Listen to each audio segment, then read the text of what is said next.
This video is part of the Reconstruction Unit and deals with the 3 constitutional amendments passed during Reconstruction.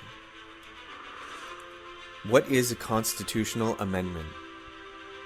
A constitutional amendment is a change, modification, or addition to the U.S. Constitution. Why change the Constitution?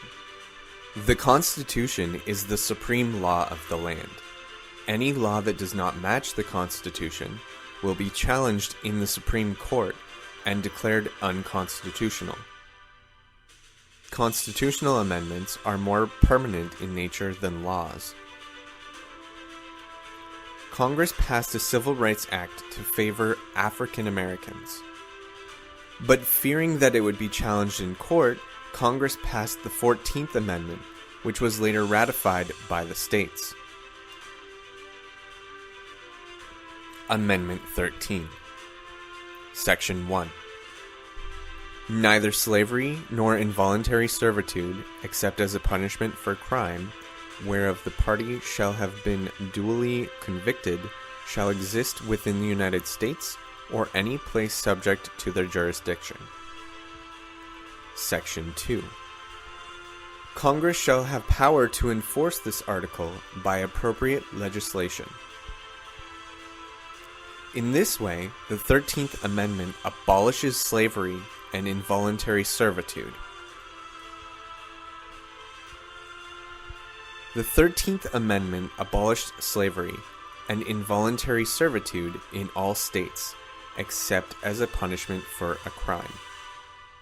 The Emancipation Proclamation only applied to slaves in the Confederacy, and it was not clear if the president had that power. Slavery was also still legal in the slave states that remained in the Union. The 13th Amendment made slavery permanently illegal everywhere in the U.S. Amendment 14. Section 1. All persons born or naturalized in the United States are citizens of the United States and of the state wherein they reside. No state shall make or enforce any law which shall abridge the privileges or immunities of citizens of the United States, nor shall any state deprive any person of life, liberty, or property without due process of law, nor deny to any person within its jurisdiction the equal protection of the laws. Section 2 deals with the apportionment of representatives and electors. Section 3 deals with the disqualification for public office and citizenship rights of Confederate leaders and soldiers for rebellion. In Section 4, U.S. vows to honor its Civil War debt, but repudiates Confederate war debts and will not pay those creditors who helped the rebellious states.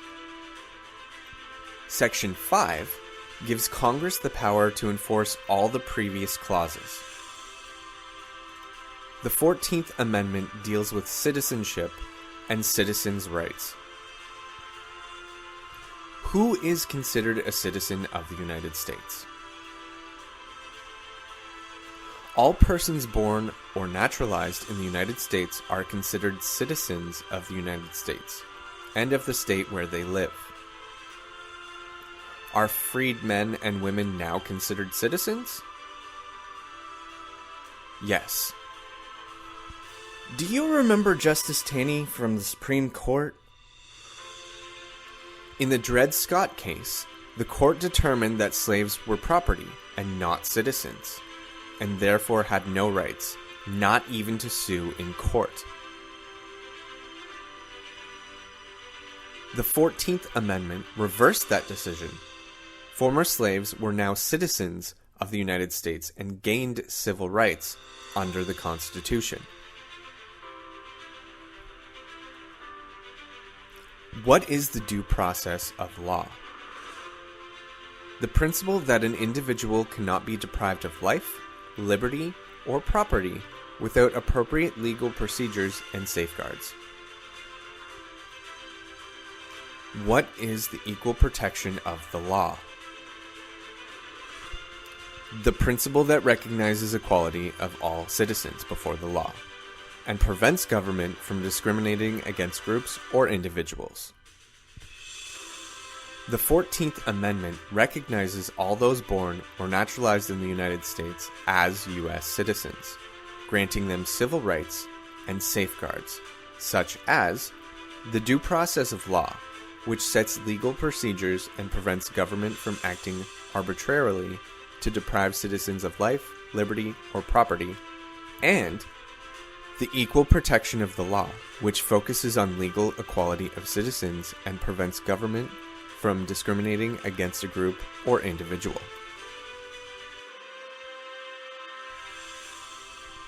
Amendment 15. Section 1. The right of citizens of the United States to vote shall not be denied or abridged by the United States or by any state on account of race, color, or previous condition of servitude. Section 2.